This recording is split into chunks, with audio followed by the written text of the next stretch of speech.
డ్రగ్స్పై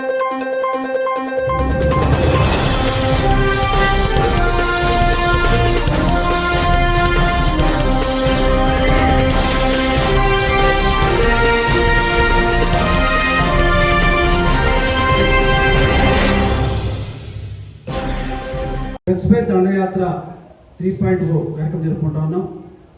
మరి ఈ కార్యక్రమానికి మాతో పాటు వచ్చిన ముఖ్య అతిథులు ఇప్పుడే మా డిప్యూటీ కమిషనర్ పోలీస్ లక్ష్మీనారాయణ గారు, ప్రముఖ న్యాయవాది సామ్య వెంకటేశ్వర గారు, మున్సిపల్ చైర్మన్ రాఘవేంద్ర గారు, ఏసీపీ శ్రీనివాస్ గారు, అదేవిధంగా పూర్తి నెరవాకలేనటువంటి సర్కిల్ ఇన్స్పెక్టర్ వెంకటేశ్వరరావు గారు, కౌన్సిలర్ వెంకట్రావు గారు, మా మున్సిపల్ కమిషనర్ గారు డాక్టర్ హరీష్ గారు, అదేవిధంగా ప్రముఖ న్యాయవాది శ్రీనివాస్ గారు, కట్ట నడితర గారు, వార్డు కౌన్సిలర్స్ రఘు గీతారాణి, అదేవిధంగా వార్డు కౌన్సిలర్ నడితరావు గుంట నాగరాజు, పేరు నడితర గారు, కాటగారి నడితర గారు, అదేవిధంగా తిరుపతి దేవస్థానం చైర్మన్ వెంకటేష్ గారు, మరి సభాని ప్రజలకు ప్రత్యేకంగా ఈ కార్యక్రమం ఏర్పడిన జగ్గయ్యపేట సర్కిల్ ఎస్ఎస్2 పోలీసు అందరికి కూడా ప్రత్యేక ధన్యవాదాలు చేస్తాను. మరి కార్యక్రమంలో చేసినటువంటి ఆశా వర్కర్సు, సచివాలయ ఎంప్లాయీస్, అదేవిధంగా పోలీసు పాత్రికేయులందరికీ పేరు ధన్యవాదాలు. నిజంగా ఈరోజు పోలీసుకి ఇంత అవసరమా?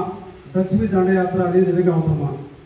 మనకు కూడా ఇంత ఇవ్వాల్సిన అవసరం ఉందా అని ఒక్కసారి ఆలోచిస్తే, నిజంగా ఎవరైనా డ్రగ్స్ తీసుకుంటే వాడు నాశనం అయిపోతాడు, కానీ కుటుంబం మొత్తం పాడైపోయింది. అంటే ఆకిరి కావచ్చు, ఆరోగ్యపరంగా కావచ్చు, విధాలుగా మనం ఎందుకు బాధ్యత తీసుకున్నాం? ప్రతి ఒక్కరి బాధ్యత, సామాజిక బాధ్యత. ఎవరైనా కానీ డ్రగ్ తీసుకొని గంజాయి కావచ్చు, మద్యం కావచ్చు, మందు కావచ్చు తీసుకున్నప్పుడు వాడు చేసేటువంటి అరాచకాలు కావచ్చు, నేరాలు కావచ్చు, సమాజం ప్రతి ఒక్కళ్ళు కూడా ఎఫెక్ట్ అవుతారు. నిజంగా మరి ఈరోజు చూస్తా ఉన్నాం. ఇందాక మరి పోలీస్ చెప్పినప్పుడు, డీసీపీ గారు చెప్పినా, ఏసీపీ గారు చెప్పినప్పుడు కూడా ఎక్కువ నేరాలు ఎవరైతే డ్రగ్స్ కావచ్చు, మద్యం తీసుకున్న వాళ్ళే. హత్యలు, అత్యాచారాలు, దొంగతనాలు, యాక్షన్స్ ఇన్ని కూడా ఎక్కువ శాతం ఎవరైతే డ్రగ్స్ తీసుకున్నారో, ఎవరైతే మద్యం తీసుకున్నారో వాళ్ళని జరుగుతూ ఉంది. అది వాళ్ళ వల్ల ఆ ప్రమాదం సమాజంలో మనకు కావచ్చు, మన కుటుంబ సభ్యులు కావచ్చు, వాళ్ళ కుటుంబం కావచ్చు, పూర్తిగా కొలాప్స్ అయిపోతుంది. ఇటువంటి తరుణంలో మనందరం కూడా చాలా బాధ్యతగా, ప్రతి ఉద్యోగి, ప్రతి ప్రజాప్రతినిధి, ప్రతి ఒక్కరు కూడా చాలా బాధ్యతగా మనందరూ కూడా కర్తవ్యం పాటించాలి. అయితే ప్రత్యేకంగా ఇందాక లాయర్స్ ఇద్దరు చెప్పారు, సార్ వెంకటరావు గారు కానీ అదేవిధంగా జేఎస్ఎన్ చెప్పినప్పుడు, అంటే ఏ విధంగా డ్రగ్స్ తీసుకుంటే ఎటువంటి శిక్ష పడతాయని చెప్పి విషయం మీద చాలా క్లుప్తంగా చెప్పారు. అంటే పోలీసు వారు కేసు కడితే ఏ విధంగా శిక్ష పడుతుందని చెప్పి విషయం మీద చక్కగా చెప్పారు. అదే డాక్టర్ హరీష్ గారు చెప్పారు. అంటే డ్రగ్ తీసుకున్నప్పుడు వాళ్ళకి మానసికంగా ఏ విధంగా బ్రెయిన్ మీద కావచ్చు, హార్ట్ మీద కావచ్చు, లంగ్స్ మీద కావచ్చు, లివర్ మీద కావచ్చు, ఏ విధంగా ఆర్గాన్ దెబ్బతింటని చెప్పి డాక్టర్ ఎక్స్ప్లెయిన్ చేశారు. ఇందా మా గీతారాణి గారి రఘు చెప్పినప్పుడు సమాజానికి మందు తీసుకోవడం వల్ల ఏ విధంగా యాక్సిడెంట్ అవుతా ఉన్నాయి, ఏ విధంగా తల్లిదండ్రులు అరెస్ట్ చేస్తున్న విషయం మీద చెప్పారు. అంటే ప్రతి ఒక్కరు కూడా బాధ్యతగా ఈరోజు చూస్తా ఉన్నాం. ఇందాక లాయర్ గారు మాట్లాడుతున్నాం చెప్పారు. విజయవాడ మధ్య యాక్సిడెంట్ జరిగింది. కారు ఒకళ్ళు డాష్ ఇచ్చుకున్నారు. దాంట్లో అప్పీల్ చేస్తే ఒకడు పూర్తిగా డ్రగ్ ఎడిక్ట్. ఎవరైతే బాగా డ్రగ్స్ ఉన్నాయో వాళ్ళు ఏమి చేస్తున్నారు విషయం ఎవరికి తెలియదు. ఆ విధంగా పూర్తిగా డ్రగ్స్కి బానిస అయ్యి ఆ విధంగా చేశాడని చెప్పి, అంటే డ్రగ్స్ తీసుకోవడం ఏ విధంగా ప్రవర్తిస్తున్నారు. నిన్న సాగల బజార్కి వెళ్ళా, తండ్రి చనిపోయాడు, తల్లిని కొడుకు ఏ విధంగా హెరాస్మెంట్ చేస్తున్నాడంటే డబ్బులు కావాలంట, మోటార్ సైకిల్ కొనుక్కోవాలి. తండ్రి చనిపోయి 10 రోజులు అయింది, వాడు తల్లిని విపరీతంగా హెరాస్ చేస్తా ఉన్నాడు. అంటే వాడు దేనికంటే బాగా మద్యం తాగి, గంజాయి తాగి పట్టు పూర్తిగా తల్లిని హెరాస్మెంట్ చేస్తారు. అంటే అటువంటి వాళ్ళు ఐడెంటిఫై చేసి మన పోలీసుకి, మన కౌన్సిల్ ఇవ్వడం అయితే పోలీసు వారికి తెలియజేయడం. నిజంగా ఈ మధ్య ఒక పేపర్ చదివా, రమణ మహర్షి దగ్గరికి ఒక ఆడ మనిషి వెళ్ళి రమణ మహర్షి దర్శనం కోసం పోయిందట. వెళ్ళినప్పుడు 1 రోజు 2 రోజు దర్శనం దొరకలా. 3వ రోజు రమణ మహర్షి దర్శనం దొరికింది. అయితే ఆ ఆడ మనిషి కళ్ళు కనపడవు. అమ్మ నీ కళ్ళే కనపడవు కదా, నేను ఎందుకు చూస్తావు ఇచ్చామ్మా అని చెప్పంటే, ఆమె చెప్పిన మాట ఏంటంటే, మాకు మీరు కనపడటం కాదు, మీ యొక్క దృష్టి నా మీద పడాలి అని చెప్పి రమణ మహర్షితో ఆరంభించిందట. అంటే కళ్ళు కనపడకపోయినా ఆమె రమణ మహర్షిని చూడడానికి వెళ్ళింది. అయితే ఆ సందర్భం రమణ మహర్షి ఏం చెప్పాడంటే, ప్రతి ఒక్కళ్ళు కూడా బాధ్యత, కర్తవ్య బాధ్యత, సామాజిక స్పృహ, సామాజిక బాధ్యత, సేవ దృక్పథం ఉంటే దానికన్నా దైవభక్తి లేదు అని చెప్తున్నారు.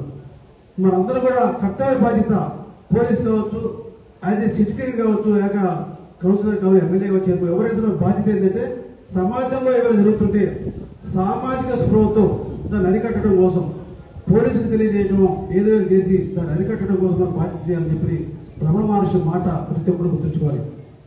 సో వివేకానంద చెప్పిన మాట, ఏ సమాజంలో ఏ దేశంలో అయితే పౌరులు ఆరోగ్యంగా శక్తివంతంగా ఉంటారో ఆ సమాజం, దేశం బాగుపడుతుంది చెప్పి. అంటే సమాజంలో ఎక్కువ మందు తాగుతున్నాం, డ్రగ్స్ తీసుకుంటాం అంటే బలహీనంగా ఉంటే ఆ దేశం, సమాజం బాగుపడుతుందని మాట అందరూ కూడా గుర్తుంచుకోవాలి. అంటే ఈరోజు ప్రతి యువత శక్తివంతులుగా ఆరోగ్యవంతులుగా ఉంటేనే ఆ సమాజం, దేశం బాగుపడే విషయాన్ని ప్రతి ఒక్కరు ఆలోచించి ఇద్దరు ఎందుకు చెప్తాను అంటే మనందరం కూడా ఈరోజు మనందరం కూడా ప్రభుత్వ ఉద్యోగస్తులు కావచ్చు, ప్రజాప్రతినిధులు మేము కావచ్చు, ప్రతి ఒక్కరు బాధ్యతగా డ్రగ్స్ రహితమైనటువంటి సమాజాన్ని తయారు చేయడం అందరూ బాధ్యత కావాలి.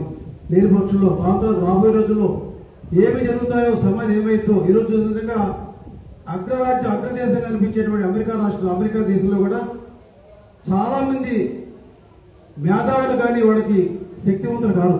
దానికి కారణం వాడు విచ్చలవిడిగా తీసుకునే మద్యం కావచ్చు, విచ్చలవిడిగా వాడే డ్రగ్స్ కావచ్చు. మన భారతదేశం ఈ విధంగా ఇప్పటికీ చాలా శక్తివంతులుగా ఉన్నాం. ఈ విధంగా కొనసాగితే రాబోయే రోజుల్లో మన భారతదేశం కూడా అమెరికా లాంటి ఇతర దేశాల్లో ఉన్న పాశ్చాత్య దేశాల్లో మనం కూడా మారిపోయే ప్రమాదం ఉంది. కాబట్టి ప్రతి ఒక్కరు కూడా బాధ్యతగా డ్రగ్స్ రహితమైనటువంటి సమాజాన్ని తీర్చిదిద్దడానికి అందరూ కూడా ప్రయత్నం చేయాలి. ప్రత్యేకంగా మన డీసీపీ లక్ష్మణ్ గారు పెనాల్టీ వేసిన దానికన్నా హెల్మెట్ ఇప్పించడం అనేది ఒక మంచి సాంప్రదాయం. అదేవిధంగా పోలీసు కూడా చెప్తున్నా, ఎవరైనా పిల్లలు కనుక 16-17 స్ఫోట తోలుతా ఉంటే వాడు తీసుకెళ్లి వాడి పేరెంట్స్ పిలిపేయండి. వాడు పెనాల్టీ కన్నా ఇంటికి పిలిపిస్తే తల్లిదండ్రులు షేప్ ఫీల్ అవుతారు. మా పిల్లల విధంగా ర్యాష్ డ్రైవ్ చేస్తా ఉంటే వాళ్ళ తల్లిదండ్రుల బాధ్యత తప్పకుండా ఆ ర్యాష్ డ్రైవింగ్ కానీ ఇంత గీతరాని చెప్పాడు, చిన్నపిల్లడు స్ఫోటతో ఖచ్చితంగా యాక్షన్ జరుగుతాయి. ఈరోజు డిగ్రీ చదివే వాళ్ళకున్న 10th క్లాస్ ఇంటర్మీడియట్ చదివే పిల్లలే బాగా మోటార్ స్పీడ్ తోలి ప్రమాదాల కారణమవుతున్నారు. కాబట్టి వాళ్ళు కూడా వాళ్ళ తల్లిదండ్రులు పిలిపించి కౌన్సిలింగ్ చేస్తే చాలా నివారించుకోవచ్చు. ఈరోజు పెనాల్టీ కన్నా కౌన్సిలింగ్, తల్లిదండ్రులు మనం అవగాహన కౌన్సిలింగ్ చేస్తే తప్పకుండా మనం నియంత్రించుకోవచ్చు. కాబట్టి మనందరూ కూడా డ్రగ్స్ రహిత సమాజం కోసం పాటుపడాలని చెప్పి కోరుతూ, మీరు ప్రత్యేకంగా పోలీసు వాళ్ళందరూ కూడా ప్రత్యేకంగా సిపి రాజశేఖర్ బాబు గారు కావచ్చు, అదేవిధంగా డీసీపీ లక్ష్మీనారాయణ గారికి, ఏసీపీ గారికి, మా సర్కిల్ ఇన్స్పెక్టర్ గారికి, జగ్గపేట పోలీస్ సర్కిల్ అందరూ ప్రత్యేక ధన్యవాదాలు తెలుసుకుంటాం. 3.0 కార్యక్రమానికి ముఖ్య మున్సిపల్ కమిషనర్, ఇతర అధికారులు, ఇక్కడికి వచ్చేటువంటి ప్రజానికానికి కూడా అందరికీ నమస్కారాలు. ముఖ్యంగా గౌరవ commissioner of police SV Rajasekhar Babu IPS ఆదేశాల ప్రకారంగా ఏదన్నా లా అండ్ ఆర్డర్ ఇష్యూ వస్తుందంటే లేదా క్రైమ్ జరుగుతూ ఉందంటే దానికి ప్రధాన కారణము మత్తు. ఈ మత్తు గత కాలంలో నెగ్లెక్ట్ చేయడం వల్ల గంజాయి వీధికి వాడలా విస్తరించి ఉండడం వల్ల దీన్ని నిర్మూలన చేస్తే లా అండ్ ఆర్డర్ కంట్రోల్లో ఉంటుంది. తద్వారా ఈ యొక్క ప్రాంతాలన్నీ అభివృద్ధి చెందుతాయని సదుద్దేశంతో జనవరి నెలలో 1.0లో మొత్తం అవగాహన కార్యక్రమాలు చేశాము. ఒక 5 మహిళా మండలతో మొత్తము అన్ని జిల్లా అంతటా కూడా సైకిల్ యాత్ర చేపడుతూ కాలేజీలు, ఊర్లు అన్ని తిరుగుతూ అందరికీ గంజాయి తీసుకోవడం వల్ల జరిగేటువంటి నష్టాలను వివరించడం జరిగింది. తర్వాత అంతటితో వదిలేయకుండా పాత నెరస్తులు ఎవరున్నారు, గంజాయి సప్లయర్స్ ఎవరున్నారు, ఇవన్నీ లిస్ట్ తీసేసి సెంటర్లకు పంపించడం జరిగింది. అంతటితో ఊరుకోకుండా ఇంకా అన్ని గ్రామాలను జల్లెడ పట్టేసి ఎవరెవరు ఎక్కడ ఈ యొక్క గంజాయిని సప్లై చేసే వాళ్ళు కానీ తీసుకునే వాళ్ళు ఉంటే కనుక వాళ్ళందరినీ కూడా నిర్మూలించి ఈ యొక్క ప్రాంతాలన్నిటిని కూడా విలేజ్లను యూనిట్గా తీసుకొని ఈ యొక్క ప్రాంతాలని గంజాయి రహిత గ్రామాలుగా అనౌన్స్ చేసుకుంటూ వెళ్తూ ఉన్నాము.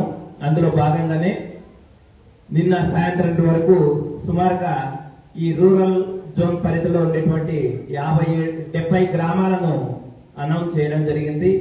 అందులో నందిగామ సబ్ డివిజన్ లో 57 గ్రామాలు, అదేవిధంగా మైలవరం సబ్ డివిజన్ లో సుమారుగా 13 గ్రామాలను ఇప్పటి వరకు కూడా గంజాయి రహిత గ్రామాలుగా అనౌన్స్ చేసుకుంటూ వచ్చాము. అందులో భాగంగానే ఈరోజు జగ్గయ్యపేట పట్టణానికి రావడం జరిగింది. ముఖ్యంగా ఇందులో ప్రజల సహకారం చాలా అవసరం. మాకున్నటువంటి ఇన్ఫర్మేషన్ ప్రకారంగా ఎవరెవరైతే పాత కేసుల్లో ఉన్నారో, లేదంటే కనుక ఎవరైతే ఇట్లా తాగి సప్లై చేస్తున్నారో చెప్పేసి ఇన్ఫర్మేషన్ తో అందరినీ పట్టుకుంటున్నాం. కానీ ఇంకా ఎవరన్నా మన రాడార్కు దొరకకుండా తప్పించుకు తిరిగే వాళ్ళను ప్రజలే మీరు పట్టించేసి దానికి తగిన పారితోషికం కూడా అనౌన్స్ చేయమని చెప్పేసి సిపి గారు అన్నారు. కాబట్టి మన ప్రాంతాల్లో, మన కాలనీలో ఎవరన్నా ఇంకా దొరకకుండా ఉంటే కనుక ఖచ్చితంగా పోలీసు వారికి ఇన్ఫార్మ్ చేయండి. మేము ఈ యొక్క వీటి పట్ల చర్య తీసుకుంటాము. ఇంకా తర్వాత ఈ మేము పోలీసుగా ఎదుర్కొనేటువంటి రెండవ అతిపెద్ద ప్రధాన సమస్య రోడ్డు ప్రమాదాలు. 15 పోలీస్ స్టేషన్ల పరిధిలో ప్రతిరోజు దాదాపుగా 2 చనిపోతున్నారు. ముఖ్యంగా 100 రోడ్డు ప్రమాదాలు జరిగితే అందులో దాదాపుగా 80 నుంచి 90 రోడ్డు ప్రమాదాలన్నీ కూడా బైకులతో జరుగుతున్నాయి. బైకుల్లో హెల్మెట్ లేకపోవడం వల్లనే చాలా మంది ప్రాణాలు కోల్పోతున్నారు. కాబట్టి దీన్ని ఒక యుద్ధంలాగా తీసుకొని ఏం చేస్తున్నామంటే హైవేకి ఎక్కిన ప్రతి ఒక్కరికి కూడా హెల్మెట్ కంపల్సరీ అని చెప్పేసి చేస్తున్నాము. అందులో భాగంగానే ప్రతిరోజు మార్నింగ్ ఈవినింగ్ మినిమం 2 గంటలు రోడ్లపై నిల్చొని అందరికీ కూడా హెల్మెట్లను కొనిచ్చే కార్యక్రమం చేపట్టాము. దీనివల్ల మీరు గమనించారు, మేము కూడా అబ్జర్వ్ చేస్తున్నాము, ఒక 2 నెలల నుంచి రోడ్డు ప్రమాదాలు తగ్గుతూ వస్తున్నాయి. కాబట్టి మన ప్రాంతాల్లో కూడా బైక్ ఉన్న ప్రతి ఒక్కరు కూడా హెల్మెట్ ధరించాలని చెప్పేసి మనస్ఫూర్తిగా విజ్ఞప్తి చేస్తూ ఉన్నాము. తర్వాత 3వ ప్రధాన సమస్య ఏంటంటే సైబర్ నేరాలు.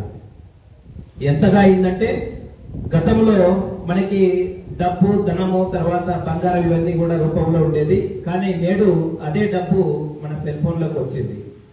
సైబర్ నేరగాళ్ళు ఏం చేస్తున్నారంటే మన యొక్క సెల్ ఫోన్ నంబర్ ను తీసుకొని దానికి ఇట్లా ఆధార్ అప్డేట్ చేయాలా, కేవైసీ అప్డేట్ చేయాలా, లేదా లోన్లు వచ్చాయని చెప్పేసి మనల్ని మాయపుచ్చి మన దగ్గర ఓటీపీ నంబర్లు తీసుకొని మన యొక్క అకౌంట్ ఖాళీ చేస్తున్నారు. కాబట్టి మన ప్రాంతాల్లో ఎవరు కూడా సైబర్ నేరాల బారిన పడకుండా ఉండడానికి మనం ఖచ్చితంగా అన్నోన్ లింకులను క్లిక్ చేయకపోవడము, అదేవిధంగా ఏమైనా ఏపీకే ఫైల్స్ వస్తే కనుక వాటి జోలికి వెళ్ళకూడదని చెప్పేసి మనస్ఫూర్తిగా కోరుకుంటూ ఈ యొక్క అవకాశం ఇచ్చినటువంటి పెద్దలకు ధన్యవాదాలు చెప్తున్నాను. నేను సైతం బాధ్యత కలిగిన పౌరునిగా నా జీవితంలో ఎప్పటికీ మత్తు పదార్థములు మరియు మాదక ద్రవ్యాలు వాడనని ప్రమాణం చేస్తున్నాను.